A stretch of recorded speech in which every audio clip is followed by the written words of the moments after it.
Welcome to Purpose 360. I'm Carol Cohn, and today more than ever before, companies, brands, and their partners need to stand for something beyond the bottom line. I've created this program to provide insights and ideas to share with you so that you can apply them to your work the very next day. The goal here is to up-level your purpose and to benefit companies and society. So please join us.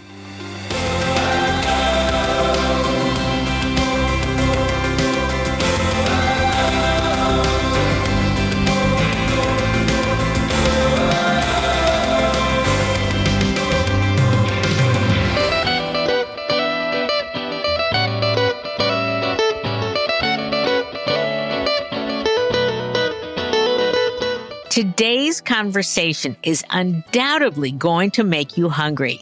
That's because we're talking with Jeff King from the Hershey Company. He's Senior Director, Global Sustainability and Social Impact. And Hershey is a house of the most wonderful brands that we all know and love.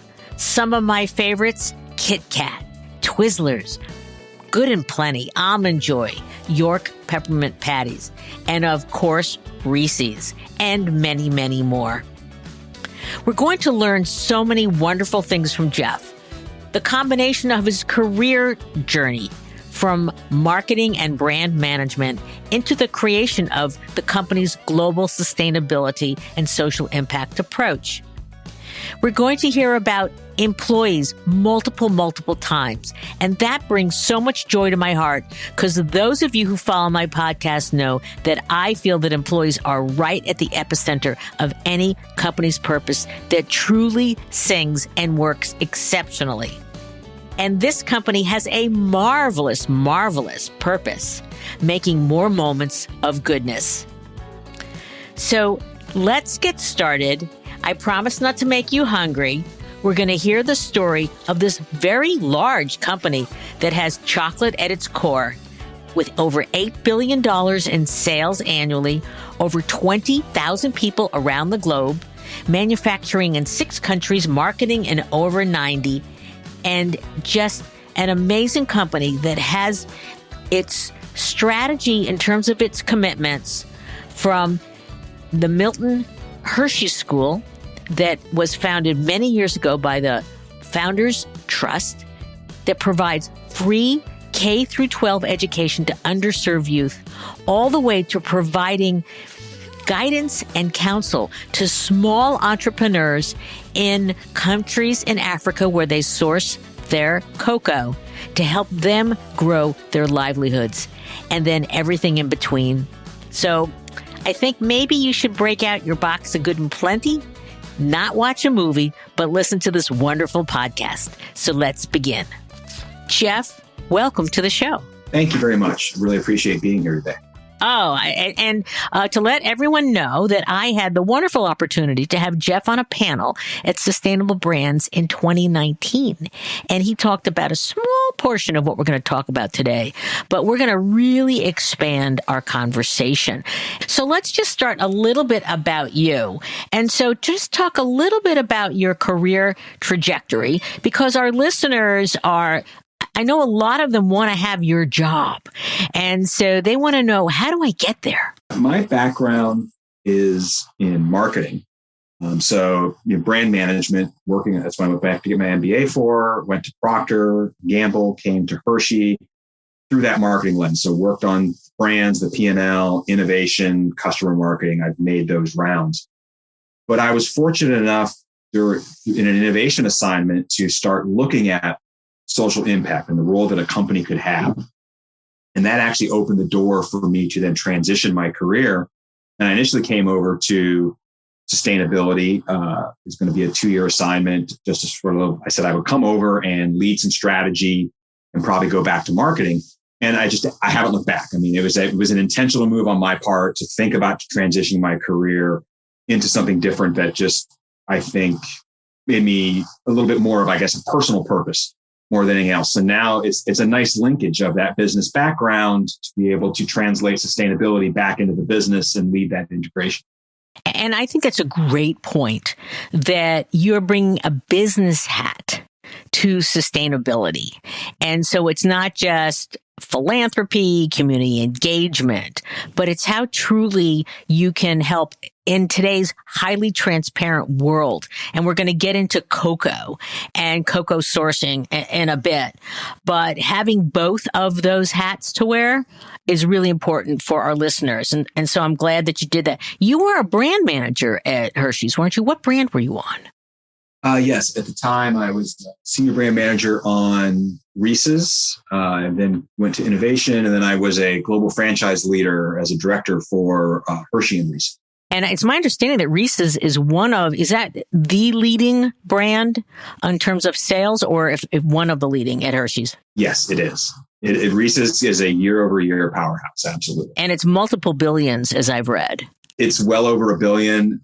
It's been many years since I've been looking at sales numbers, so I couldn't tell you where they are today, but it's big. Okay, but it's delicious two-parter, chocolate and peanut butter. Yum. Okay, so I'm going to put you on the spot. What is your favorite Hershey's candy? You named it already. Besides the fact that I worked on it, Reese's for me, I'm really a salty snack kind of guy. So Reese's, which brings that salty and sweet together, would by far be my favorite candy. Oh, there you go. And how many can you eat in one sitting? Because I know you can't eat that many. Transparency is important in my job, but I'm not going to disclose that number. Okay, that's great. So let's just talk about your personal purpose at this point in your career. And how does it come to life through your role at the Hershey Company? It's funny, Kara. I listen to your podcast, from time to time, and I'm gonna be honest, I've been dreading this question. Oh no! And here's why. I think many of your other guests, I'm impressed. They have great answers for this. Lofty statements, succinct answers, and I just haven't crafted that or had that. As I mentioned, my career was spent working on the business, right? But I kept asking myself, shouldn't we be doing more? And as I talked about, I transitioned into sustainability, where I now take that business background and work across an entire company and its sustainability journey, just trying to get the company to be better.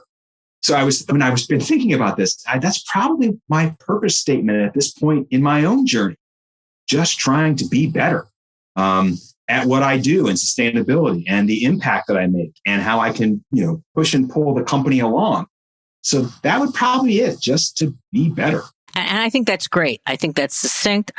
And as we both know and listeners know, this is a journey, and that each company gets it a lot or a little, or they're, different parts of the company. So I think that that's a great personal purpose statement. So okay, we just crafted it together here. So I love co-creation. So the Hershey Company, unlike others, has a wonderful, wonderful aligned purpose. And it's to make more moments of goodness. How great is that? So how did the company identify and develop that purpose? And how does it come to life throughout the enterprise? Yeah, so we went on a journey, or went to look at what would our purpose statement be. And a group spent a lot of time with our employees and interviewing consumers and our customers to really understand the role the company plays. And more importantly, what role do the brands play in people's lives? And as you start to really dive into that about the role of the product and maybe how it plays in the role with the family, you get to this notion of goodness, right? Of course, the product tastes good. It makes me feel good, gives me a sense of goodness. So that's like the first part. But then you start diving in, and then you get it's about a moment. Let's be honest, a chocolate bar is not going to change your life. But for that moment in time, things are better. And maybe it's just bringing the family together over the campfire for s'mores, or maybe it's a Hershey's Kiss and how you express how you feel, right? So now it's about a moment of goodness. So we make moments of goodness. And then we got into, as a company, we've been around for 125 years and we'd like to be around for 125 more. So that's where you get to this notion of making more moments of goodness. And that's how we got to the statement. How's it come to life throughout the enterprise? It comes out in a lot of ways. So we're going to go into it, but what's the major way that you feel it's coming to life? Again, this is something that we're really working on. So it definitely comes to life through the brand, the product, and the role that it plays with consumer. And we definitely bring this to life as we talk to employees internally about what we do. And we continue to work on then, if you think as it goes into sustainability and social impact, the role that the company and the brands have in those spaces is how we're trying to work to bring that to life. So let's get into your sustainability strategy, which focuses on shared goodness. And I really want to suggest to our listeners, go to see the company's website. Look at their sustainability report, which, Jeff, I think is fabulous. No, thank you. I think it is beautifully designed. It gets the messaging across clearly. It is very transparent. We're going to get into measurement and transparency in a moment, but it is just an exemplar. And so, again, we'll put a link to that page in our show notes, but it's terrific. So you actually call out at the center of your sustainability strategy our shared goodness promise. And then you have graphics on it, and you encircle your infographic with this wonderful phrase, energizing our remarkable people to share goodness. And so can you talk about the pillars? Shared futures, shared business, shared planet, shared communities. How does each one of those help the organization to be intentional and focused in achieving impact? This strategy was the first sustainability strategy we ever had as a company. We did this work, call it 2017, put the strategy forward in 2018. And as we look at this, again, we took in a lot of internal and external stakeholder input. We looked at our material issues. We looked at what does the company stand for, which is where really youth comes from and the Milton Hershey legacy for helping youth to succeed, and tried to then define these, what we called pillars. So I just mentioned youth. Of course, we should have planet. Community, we think, has always been important to the company to impact the places where our employees live and work. And at the time, we sort of put everything else under what we called business. So if you think of responsibly sourcing our ingredients, the role of brands, the role of human rights across the supply chain, and et cetera. And then, as you mentioned, we underpin this with what we call our remarkable people, because none of this work gets done without our employees. This was our first holistic strategy as we started to then build programming along with that. As you think of a science-based target for greenhouse gas reduction on environment, better human rights due diligence in the supply chain, and so on and so forth. Since then, so that's the thing. You talked earlier on about a journey. We keep marching, and we now have 6 key strategic priorities. And we have 15 core KPIs that are in that sustainability report that these are 2025, 2030 types of goals that we will report on every year. And we are now going through the exercise to make sure that the strategy and these key priorities and these KPIs are all tied together. So you might see some changes in the future of how we talk about that strategy so that everything is tightly linked, but it's really in these areas. And that's honestly where, if you think of community and the areas of the business and really trying to impact planet, I think every company is really trying to impact those. And then we have this specific focus called youth that we explicitly call out. I'm curious so you've got an organization fairly new. You talk about 2017, 2018, and materiality, understanding. You're talking to a lot of stakeholders. Kudos to you. Who were the ones by function, you don't have to give us the name, that really needed to be educated about how the strategy needs to be developed and come to life? Who were a little bit of naysayers or the fence sitters? Okay, let's call out fence sitters. No, I don't think I'm going to do that. It's if you think about deploying a sustainability strategy, many times certain things absolutely hit certain functions. So let's talk about responsibly sourcing ingredients, right? So that, of course, you're working with your purchasing organization, your responsible sourcing organization.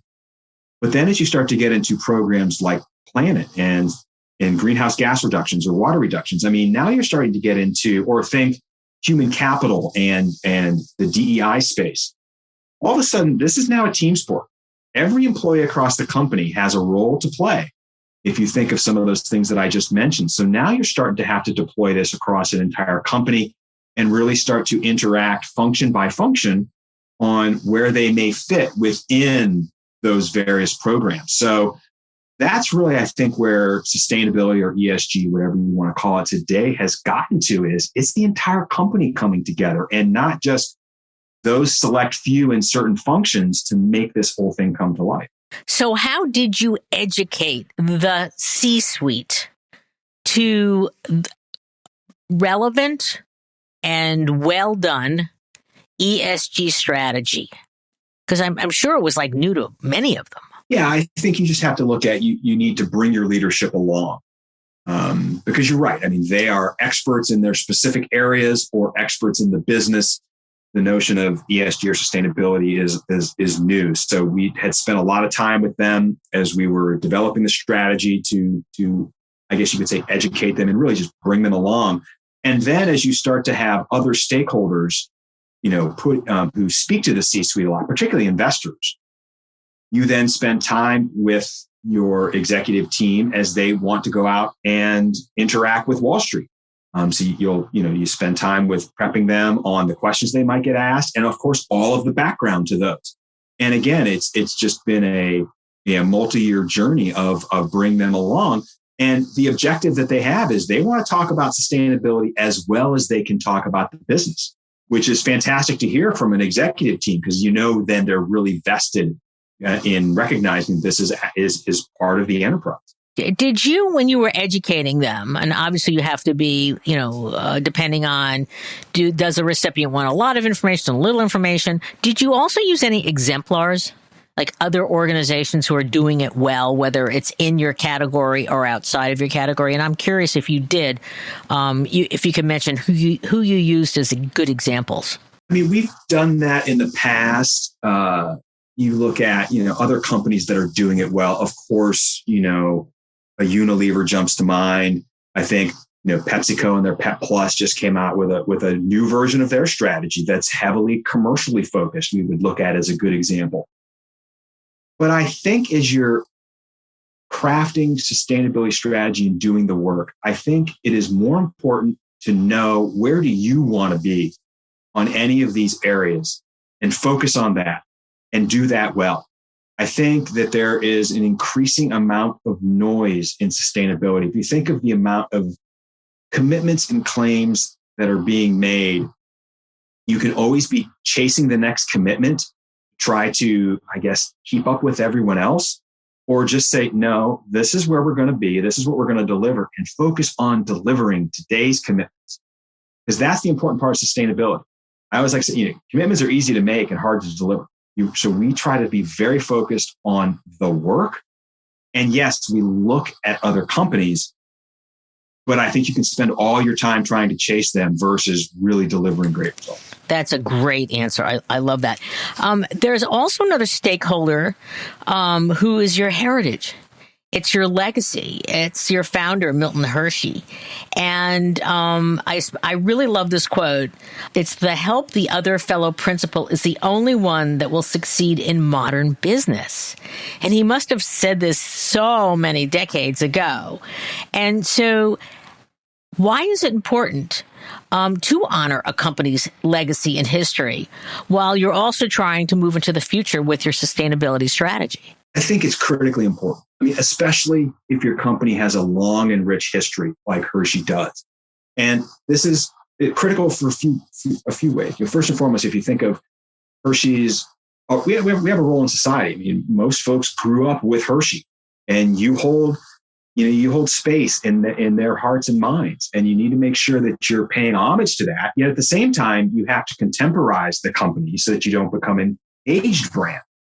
But I think it becomes as important, if not more important, when you think of legacy to employees.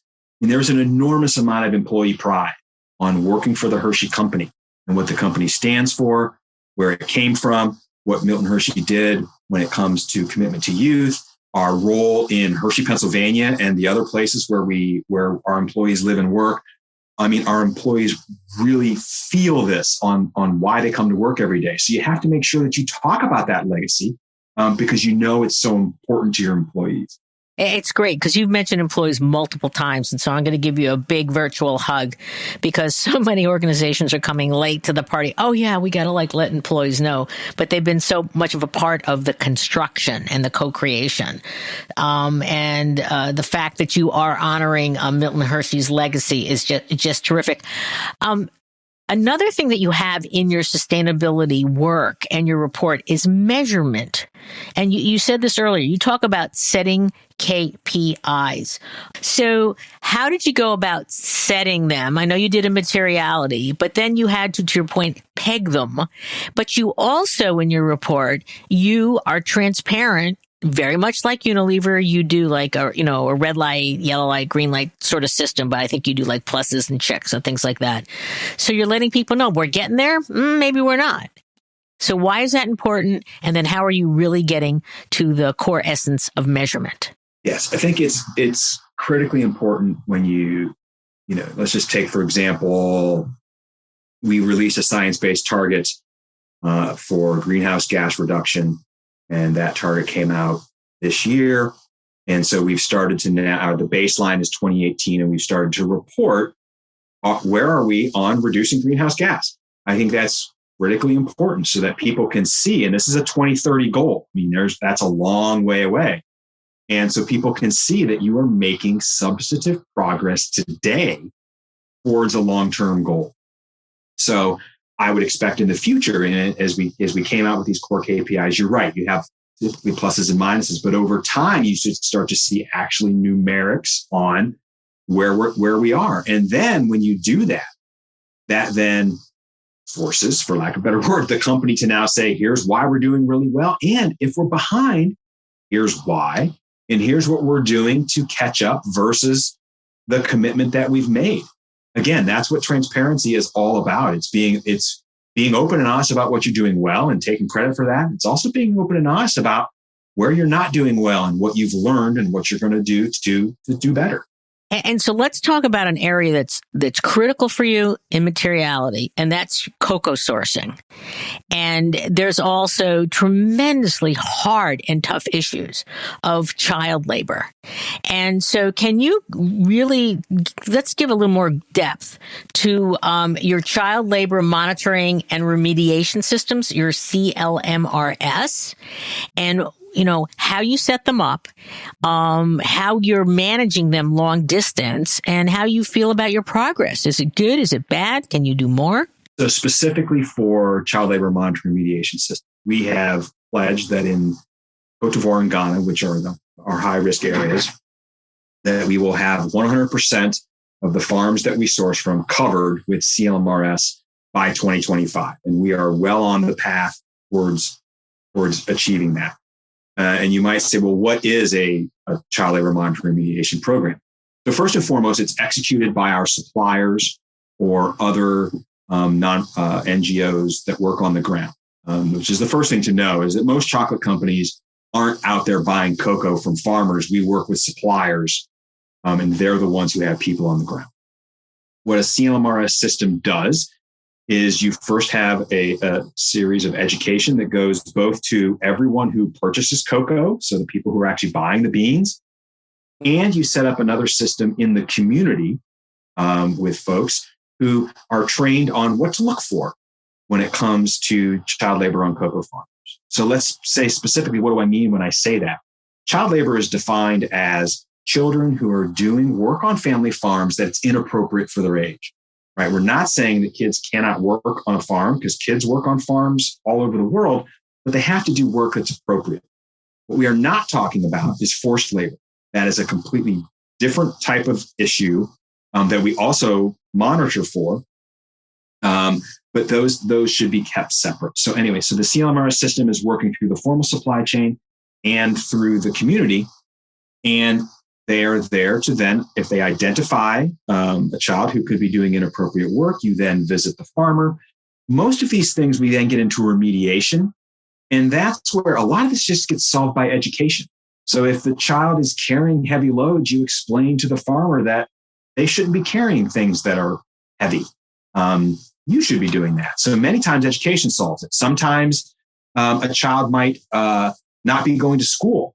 And when you go and interview the farmer says, well, they asked us for a birth certificate to attend school, and we don't have a birth certificate and we can't afford to get one. So what do?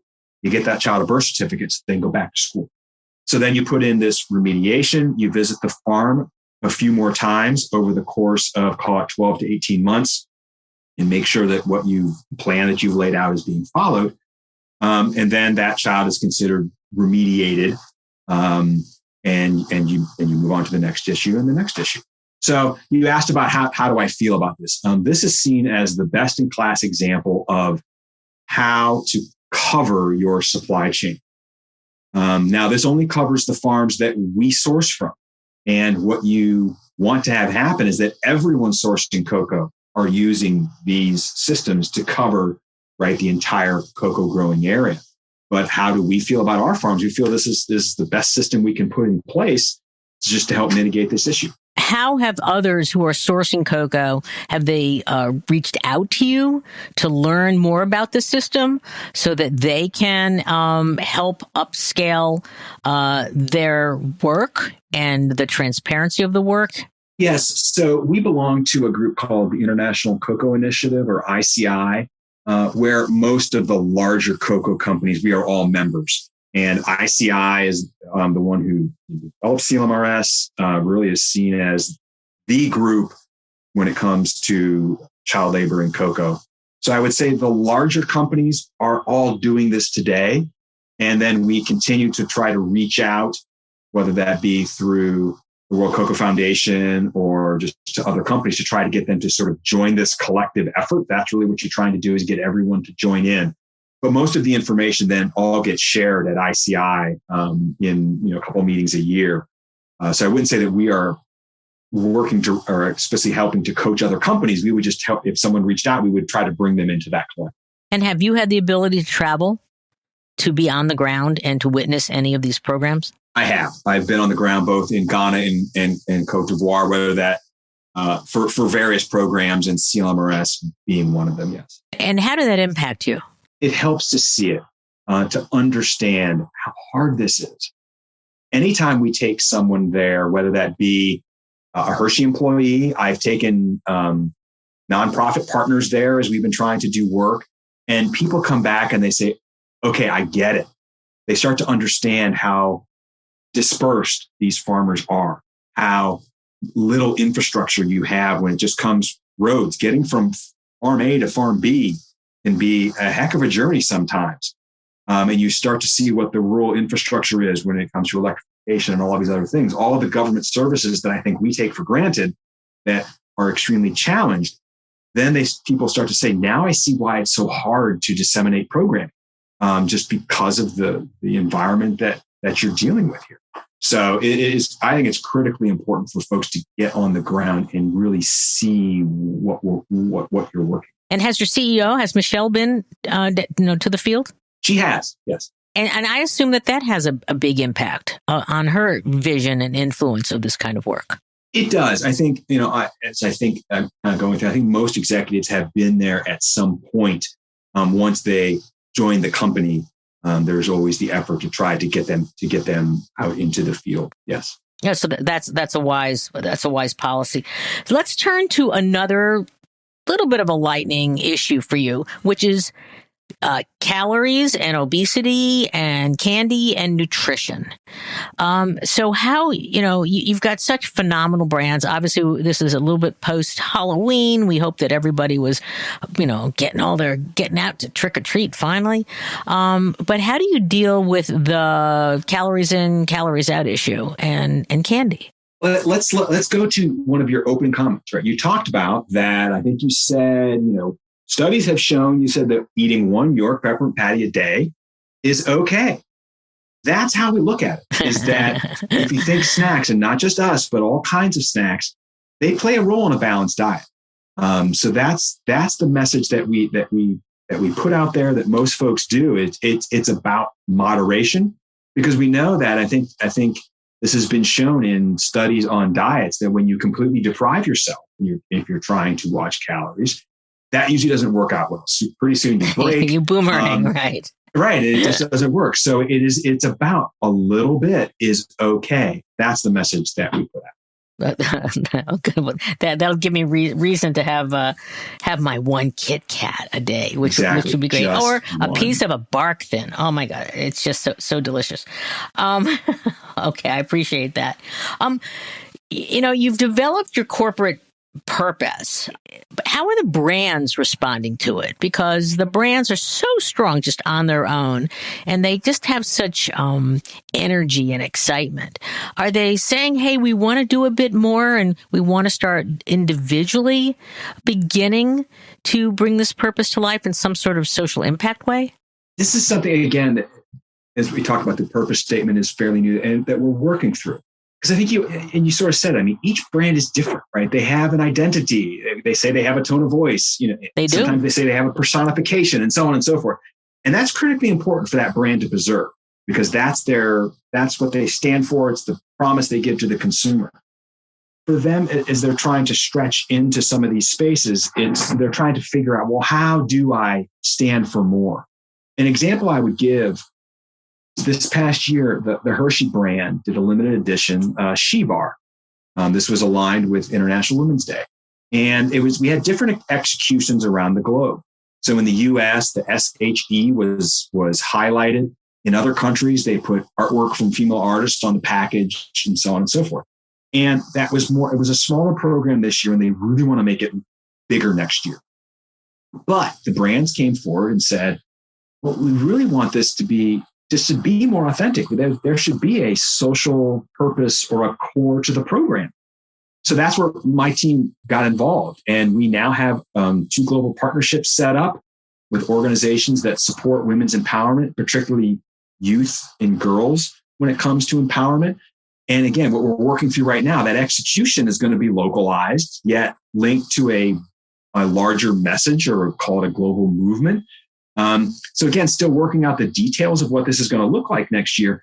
But I see this as the first of many ways that our brands can deliver against, as Carol, what you might say, a broader purpose. So I expect this to be the first, and I expect there to be more after that. And I bet that's going to be a lot of fun to see it develop. So we'll keep our eyes out. You have an amazing asset from your founder, the Milton Hershey School. And, I read about it. Interesting. There's a marvelous article in the New York Times Sunday magazine about a young girl who had the opportunity, who came out of a very disadvantaged background and got the opportunity to go to the school. And it really went in great depth about her journey. Can you talk a little bit about the school and how and its impact over the decades? Yeah, for listeners who might not know the story of the Milton Hershey School, Milton and his wife could not have kids. So they started what I think was called the Milton Hershey School for time orphan boys. And before Milton Hershey died, he took his entire fortune, so the stock he owned in the company, cash that he had, and he put it in trust in perpetuity to fund that school. The school would outlive him. That trust has now grown, and the school has grown to its services around just over 2,000 students a year from disadvantaged homes can apply. They get accepted, and they come to Hershey, Pennsylvania, and they live in a home with kids of their own age, and there are house parents who help take care of them, and all their needs are met, their educational needs are met, and they can earn, as they work through school, they can get money to go to college. And it really can be a transformative experience, like the article that you read. And if you think about it, it's giving children a chance to succeed and chart a new path. So, the impact that it's made would be, thousands upon thousands of students have come through that school. The school is always, expanding a little bit every year. And you think of its role in the community. And again, if you think back to our employees and the broader community who knows the school is right down the street, the pride in the company, because a lot of our profits, because the school is a major shareholder, fund the operation of that school on a yearly basis. And it's truly an amazing asset to have. You have so many assets. Let's turn to the Heartwarming Project. And like a Hershey's Kiss, I like to say this is a delicious program to unwrap. So how did it come to be? And what are some of its elements and that made it so successful? So at the time, this is a few years ago, we were looking at what would the company's role be in trying to put forward Milton Hershey's story of helping youth to succeed, and how could we impact a broader swath of kids. We were thinking about nutrition. That was proving to be problematic. And at the same time, the Hershey brand was starting to look at the role of connection as they were looking at what they stand for. And you can think of, and it makes sense for Hershey, right? Chocolate, the great connector. It brings people together. We talked earlier about campfires and s'mores and sharing. You talk about Hershey's Kisses and everything else. So we started to look at that, and we started to dive a little bit deeper on this role of connection, particularly when it comes to youth. And the role of connection is extremely important to think of it, youth development and youth well-being. If youth are struggling with connecting with others or struggling with inclusion, it can lead to some of those things that we read about, bullying and teen depression and other issues like that. We also looked at the research, and we started to learn that Gen Z has actually been called the loneliest generation. Now, we can get into, is that because of the advent of the cell phone and more online connections than personal connections? We could spend a whole podcast just probably on that. But we started to really uncover that this role of connection for youth, practicing empathy and inclusion, generating meaningful connections is extremely important. That's where the Heartwarming Project came from. So we've started to build programming to help with this issue. So we sponsored, through our partners, school education programs focused on social emotional learning to help increase youth's well-being. We sponsored in-person and online forums to bring teens together to talk about these issues. We also have something called Heartwarming Action Grants. So youth who want to do things in their community can put forth their idea. They can get an action grant and bring their ideas to life to help advance inclusion, empathy, and kindness in their communities. I'd say to date, working through our partners, we think we've reached, almost 20 million youth over the past few years. And more importantly, we've had over 75,000 students take what we call those heartwarming actions in their communities. And we're starting to, collect those stories and hopefully curate those and help to create that broader movement around inclusion and empathy. It just sounds like almost every single turn of your job is absolutely very heartwarming. So congratulations on that project. I'm curious about the timeline for that project, the time frame. Because is it ongoing? Did you set, 2 years, 3 years, 5 years, 10 years? Because, companies that truly commit to growing something and learning over time, they're going to get a greater impact. I think you're right. And we see this really as a long-term program for the company from the idea of this Heartwarming Project, because it connects so well to who we are and what we do and the role that the product has when we come to connections. We think that this has a lot of longevity to it. And again, as you start to tell these stories, you're hopefully creating, a perpetuating cycle that you're bringing more people in, and it can just grow over time. And you created that before COVID. So I'm just curious, since COVID did create more isolation, it seems like the Heartwarming Project is even more relevant. I think you're absolutely right. Of course, some of that's where I was talking about. We were used to do things in person, and now we've been moving more to online forms. So you have to change some of your tactics, which I think you're absolutely right. If you believe that some of the challenges that we have is just the fact that you don't feel connected because you can't be with other people, you're right. COVID has only exacerbated that, and programs like the Heartwarming Project are even more relevant. Maybe I'm just thinking, not that we want to be political, but maybe you should, that every single member of our Congress should have like a Hershey's bar every day. That they would become a little bit more, collaborative than not. Right. With just, a do better. Something like that. Yeah, do better. Yeah, maybe that's a new idea for you. So certainly take it and use it if you like. You've talked a lot about employees, and I am just amazed that you have an employee matching program that's in terms of gifts to their that's very rich. It's what I read. It's up to $15,000. Is that per employee? Is that correct? Yes, between the things that we do during the holidays, the holiday season, when it comes to our larger partners, along with If you just have your own personal passion when it comes to social giving, we will match that. That's a very, very impressive. And what are other ways that you're allowing besides creating your purpose statement? But what's your favorite, one or two ways that the company allows its employees to truly engage on some of these amazing initiatives that you've already discussed with us? Yeah, we have quite a few ways that employees can get involved. A couple are through volunteerism. So like most companies, we have volunteer opportunities throughout the year, but we try to have a week in the summertime we call Good to Give Back Week, where we try to have all our locations around the world giving back to their communities. In the past, we've done large meal packing events at multiple global locations. With COVID, the past couple of years, we had to move to much more smaller group events. Again, we look forward to being able to move to the larger group settings next year, hopefully. We also have professional volunteerism opportunities. We work with a group called Partners in Food Solutions, where a handful of companies have come together. And think of this as free consulting for virtual consulting, for companies in Africa that are trying to improve the food value chain. So someone who's trying to take agricultural commodities and turn them into nutritious food products, they might need help with engineering or quality management or marketing to help develop a business plan. We have people who will volunteer their time and work with PFS and folks on the ground to provide that expertise to those companies virtually. The other thing that we started recently, I would say, is a group called Green Teams.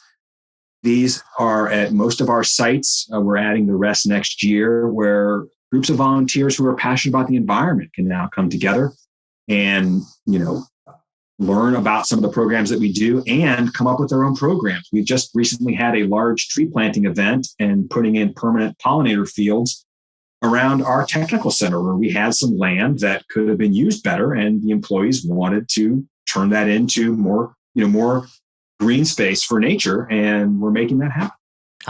Wonderful programs. I love the Partners in Food Solutions and the consulting to small organizations in Africa. That's really spreading your knowledge and your reach, and it makes sense.